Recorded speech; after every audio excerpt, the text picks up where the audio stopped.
Hey everybody, this is my video about reading the complete works of Arthur Conan Doyle. Sir Arthur Conan Doyle. The complete works of Sir Arthur Conan Doyle.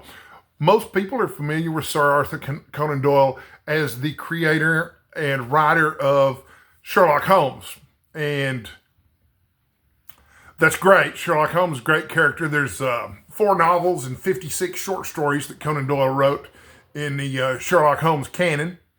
And they're terrific. I've read all of them multiple times, and I'm planning for February to read the entire canon again. But I want to set my sights just a little bit higher. Okay, and the canon, I've got in a collection, the complete works of Sherlock Holmes. This is volume 2. I've got both volumes, but that collects 4 novels, the 4 completed novels of Sherlock Holmes, which include The Study in Scarlet and Sign of the Four. Those are the first 2 novels. Then the next 2 novels are The Hound of the Baskervilles and The Valley of Fear. And then there are 5 short story collections about Sherlock Holmes. The first one is called The Adventures of Sherlock Holmes. Number 2 is The Memoirs of Sherlock Holmes. Then number 3 is The Return of Sherlock Holmes. Number 4 is, I believe, and I may have these backwards, His Last Bow, and number 5 is The Casebook of Sherlock Holmes. But like I say, I may have those last 2 backwards. I'm not sure. But Conan Doyle didn't want to be remembered for Sherlock Holmes. In fact, he was afraid that Sherlock Holmes would overshadow his other literary accomplishments, and he most wanted to be remembered for his historical fiction and for his books of nonfiction about spiritualism and the paranormal. Later in life, he became a big believer in the paranormal, but he was actually a very prolific writer. Sherlock Holmes makes up a small percentage of his canon. There are a few other books by Conan Doyle about serious characters. One of these is The Exploits of Brigadier Gerard. And Brigadier Gerard is a historical figure. He was a French officer during the Napoleonic Wars. And they're very funny short stories. I think there's a total of maybe 17 stories in the collection. And there might have been 1 play, because Doyle also wrote several plays. Most people don't know that. But Brigadier Gerard's pretty funny because he's something of an unreliable narrator who believes that he's the greatest swordsman who ever lived, the bravest soldier who ever lived, and the most accomplished lover in all of France. But this is all overshadowed by his ego and his desire for more glory. And he's also probably a pretty good example of a somewhat unreliable narrator. But I've read some of those, but not all of them. I have the collection around here somewhere. I was looking for it before I made this video, and it's not here on my bookshelves in this room. So it's probably in my office on the desk there. If you'll notice, I haven't been making a lot of videos from my desk lately. I've been making them from this reading room in here. My reading room and my bedroom are the same room. It's a converted 2-car garage, so it's really big. But, okay, so Brigadier Gerard, Sherlock Holmes, those are 2 of his big series characters. The third one is Professor Challenger, who appeared in, I think 4 novels and maybe 2 or 3 short stories. Professor Challenger is brilliant, but unlike Sherlock Holmes, who's, this thinking, calculating machine, Professor Challenger is very hot-headed, very angry, and he first appeared in The Lost World, which is arguably one of the first Hollow Earth novels, or Lost World novels. They call them Lost World novels after that novel. But, most people don't think about the Lost World when they think of Conan Doyle because they're too busy thinking about Sherlock Holmes. And, justifiably so. I mean, Sherlock Holmes is really great. But wouldn't it be fun to have read all of his books? So I did some research on the Wikipedia tonight to figure out what exactly that meant. And we already know that there are probably 9 or 10 novels. There's 4 Sherlock Holmes novels and 4 or 5 Professor Challenger novels. But in total, Conan Doyle wrote 22 novels. And many of them are horror and adventure novels, but at least as many of them are also historical novels set during various wars that Conan Doyle thought was interesting. So I know one of them is called The White Company, but I haven't read any of his historical novels, but I'm trying to get my hands on some.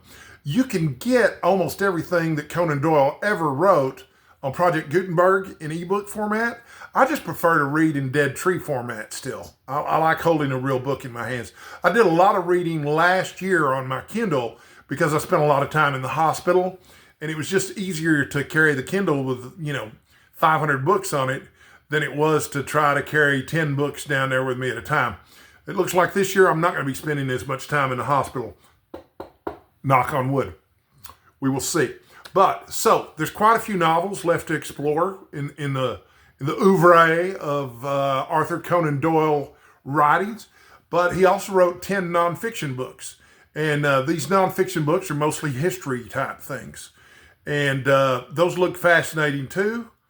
I'm not a big nonfiction reader. I'm not a big history reader other than historical fiction. But, sometimes when you want to hit a goal of something like reading all of Arthur Conan Doyle, you'll make allowances. So I'm sure I'll get to those eventually. And then he wrote over 222 short stories, most of which were collected in various collections.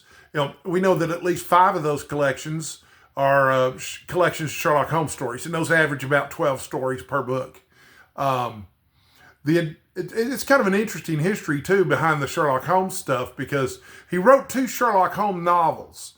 The Scandal in Bohemia, no, got it wrong. A Study in Scarlet. You can see how I could screw that up there because it's kind of got a similar feel to it as A Scandal in Bohemia. But there's A Study in Scarlet and The Sign of 4. And those were the first 2 novels, but they didn't have a particularly wide audience. He got his big audience when he published A Scandal in Bohemia in one of the fiction magazines at the time. I think it was the Beaton's Christmas Annual. And the Sherlock Holmes short stories that were being published in the magazines became hugely popular. And he wrote 6. The magazines requested more. So eventually you wind up with the collections, The Adventures of Sherlock Holmes and The Memoirs of Sherlock Holmes. Spoiler alert, at the end of The Memoirs of Sherlock Holmes, he kills Holmes off. He invents an arch nemesis for him that we've not really heard of until this time, Professor Moriarty, and they get into a wrestling match at Reichenbach Falls, and both fall over and are presumably killed. The public, excuse me, I've got medication that makes my mouth dry. The public was horrified that he had killed off Sherlock Holmes and demanded his return, and the demand was so great that he finally acquiesced, and he wrote the novel The Hound of the Baskervilles, which was set earlier, before Holmes had been killed, but even that wasn't enough to satisfy his hungry audience, and let's face it, he was writing to make a living. So he started short stories again with a short story called The Empty House, and that was the beginning of the collection, The Return of Sherlock Holmes. Most people agree that the first 2 short story collections, the first 2 novels, along with The Hound of Baskervilles, are the best. Most people agree that The Valley of Fear is probably the least of the novels. It's still good. It's sort of a retelling of A Study in Scarlet in a lot of ways. And then the short stories after that, are of mixed quality. None of the collections of short stories are considered as good as The Adventures of Sherlock Holmes or as The Memoirs of Sherlock Holmes. But I'm doing my best to get dead tree versions of everything. Oh, I've got this. This is fun. It's The Unknown Conan Doyle, Uncollected Stories by Arthur Conan Doyle, which of course is an oxymoron because they're collected here, so they're certainly no longer uncollected. But they're 33 fascinating and diverse tales, 10 of them newly identified as the work of the master storyteller. So this is a former library book that I bought. But let's look. Here's the names of some of these stories that give you some ideas of what we're looking at here. A lot of horror stuff. The Mystery of Sasassa Valley, 1879. That was the first short story that Arthur Conan Doyle ever got published, was The Mystery of Sasassa Valley. Then there's The American's Tale, Bones, The April Fool of Harvest Sloughs, Our Derby Sweepstakes, The Veteran, Gentlemanly Joe.